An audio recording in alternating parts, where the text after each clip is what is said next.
Hello everyone, I'm Laurie Barraco, and it is time for my weekly predictions for the week of August 10th, 2015. I have my sage burning, and it's not burning too bad, so there's not too much more cleansing that needs to be done for us for this upcoming week. The last few weeks or even months have been a little bit intense with what we've all been experiencing with the removal of certain situations and relationships and patterns and behaviors and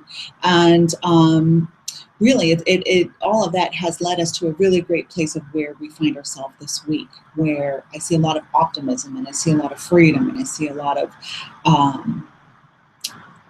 inspiration and just feeling really good about where you're at in your life right now. So the sage has cleansed our minds, our bodies, our souls.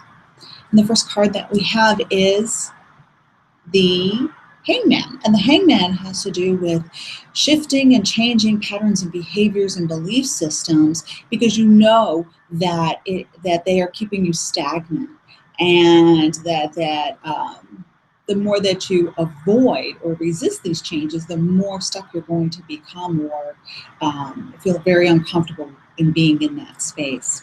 The next card that we have is the Eight of Pentacles. And the Eight of Pentacles, for me in this case, has to do with a mentor, a teacher, someone who embodies the consciousness and the life path that you kind of see yourself going down, or someone who represents that level of success or achievement or peace or comfort. So you will be in alignment with someone who represents that energy. So it kind of shows you that it can be done and how it can look forward. It kind of keeps you going with your goals.